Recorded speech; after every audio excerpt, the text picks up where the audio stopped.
안녕하세요. 4월 14일 화요일 하나님의 말씀을 묵상하는 시간을 갖겠습니다. 오늘은 이어지는 신명기 5장의 12절부터 21절까지의 말씀입니다. 계속되어지는 십계명의 내용을 함께 묵상하게 될 터인데요. 십계명은 하나님 나라의 아주 기본이 되는 법이다라고 할 수 있습니다. 10가지의 하나님과의 약속인데요. 이스라엘의 법이 아닙니다. 하나님의 백성이 지켜야 할 법입니다. 하나님의 법인 이 십계명은 우리를 구속하거나 속박하려고 만든 법이 아닙니다. 하나님의 백성의 삶의 원리이고 법칙입니다.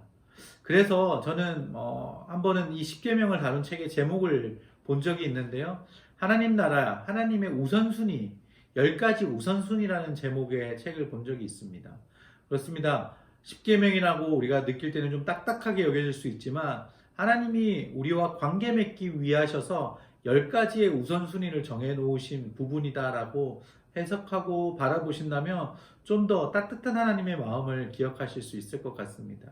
그래서 이 룰대로 이 10가지의 우선순위를 지키면서 살아간다면 우리는 편안하고 안전한 생활을 보장받게 됩니다. 왜요? 하나님이 그 안에서 우리를 보호해 주시기 때문입니다. 우리의 가정과 교회, 사회를 지켜줄 수 있는 법칙이 되는 것입니다. 십계명은 하나님께서 주신 10개의 명령입니다. 이것을 십계명이라고 처음 명명한 사람은 예전 그 초대 교회에 알렉산드리아라는 곳에서 있었던 클레멘트라는 사람이었습니다. 이것은 유대법을 넘어서 하나님 백성의 법이기 때문에 이 십계명을 우리가 지켜야 된다라는 것을 명명했고 그리고 또 우리에게 가르쳐 주었습니다. 십계명의 특징은요, 아주 짧습니다.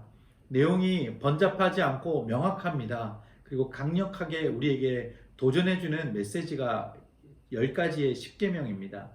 짧기에 분명한 의미가 있고 이것을 지키면 내가 하나님의 축복을 누리게 되고 그리고 다른 사람에게도 이 축복을 흘려보낼 수 있게 되는 것입니다. 십계명의 원리대로 살게 된다면 어떠한 분은 그렇게도 말씀하시더라고요. 우리 모두가 행복하게 살 뿐만 아니라 갈등을 사라지게 하는 10가지의 우선순위가 되어진다. 저도 일부분 동의합니다. 그래서 이 십계명을 우리의 마음속에서 다시 한 번 더 되새기면서 지켜서 또 행동할 필요가 있지 않을까 생각을 해봅니다. 특별히 십계명을 제가 좀 조사해보면 찾아보니까요. 십계명은 원어에서 단수형으로 쓰여졌다고 합니다. 너희가 아니라 너는 이것을 지켜라라는 것입니다. 우리 모두가 지키자가 아니라 내가 지켜야 된다는 것을 하나님이 우리에게 강조해주고 계시다라는 것입니다. 십계명은 우리를 얽매이는 법이 될까요? 우리를 은혜로 이끌게 가는 법이 될까요? 그것은 관계에 달려 있다고 합니다. 관계가 나쁘면 좋은 법도 나쁘게 우리에게 적용될 수 있습니다. 법을 지키는 그 이전에 하나님의 관계가 훨씬 더 중요할 것입니다. 하나님과의 관계가 바로 세워진 후에 이 십계명을 우리가 지키도록 노력한다면 어떻게 보면 이 율법이 하나님과의 친밀함을 유지할 수 있는 관계성을 가진 율법이 되고 그리고 규칙이 되고 10가지의 우선순위가 될 것입니다.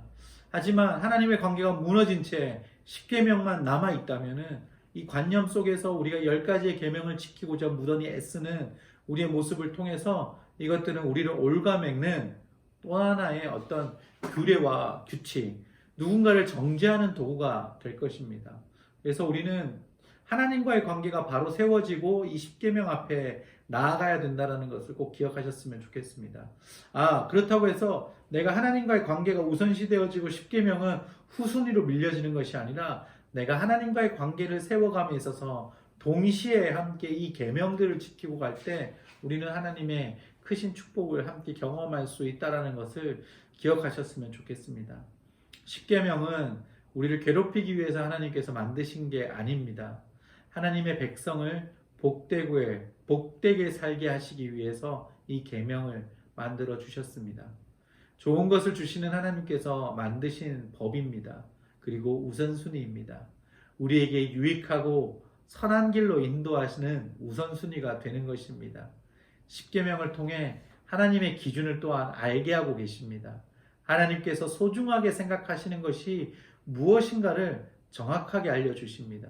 십계명은 나를 구속하는 것이 아니라 이웃을 복되게 만드는 것이고 하나님을 영화롭게 만드는 율법과 계명이 되는 것입니다. 이것이 바로 십계명을 보는 중요한 관점입니다. 모세는 지금 가나안 땅에 들어가기 전에 광야에서 태어났던 두 번째 세대에게 십계명의 말씀을 다시 일러주고 있습니다.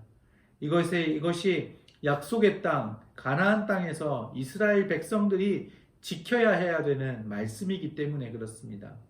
이 기준으로 살게 되어야 된다는 것을 강하게 이야기해주고 싶기 때문에 다시 한 번 더 이 십계명을 이야기하고 백성들에게 알려주고 있는 것입니다. 이것은 오늘날에도 우리에게 마찬가지입니다. 여기서 이 십계명이 우리를 보호해주고 우리의 신앙과 우리의 모습을 지켜주는 유일한 또한 10가지의 기준이 될 것이라는 것을 확신하며 이 십계명 앞에 나의 삶과 나의 생각과 나의 마음을 이렇게 투영해 보셨으면 좋겠습니다. 이 안에 있으면 내가 복되고 우리 모든 이웃들에게 축복의 통로가 되어진다는 것을 기억하면서 이 10가지의 계명, 하나님의 관점에서 먼저 세우신 이 계명들을 기억하고 실천하는 오늘 여러분의 삶이 되기를 축복합니다. 기도하겠습니다. 하나님, 십계명이 단순히 우리를 올가매고 우리가 하나님의 약속을 지키느냐 안 지키느냐 체크리스트 표처럼 우리의 삶 속에서 자리 잡는 것이 아니라 하나님을 기쁘시게 해드리는 나의 10가지 순수한 하나님 앞에 우선순위가 되어질 수 있도록 하나님 우리의 삶을 이끌어 주시고 우리를 인도하여 주시옵소서. 그것을 지켜감이 나의 삶을 보호하는 것이고 그것을 지켜감이 내 삶이 하나님 앞에 거룩한 삶으로 나아가는 그리스도인 됨을 보여주는 또 하나의 중요한 우선순위가 되어질 수 있도록 하나님 이 십계명이 우리의 삶에서 날마다 기억나는 귀한 하나님의 율법의 약속의 계명이 되게 하여 주시옵소서. 예수님의 이름으로 기도드립니다. 아멘.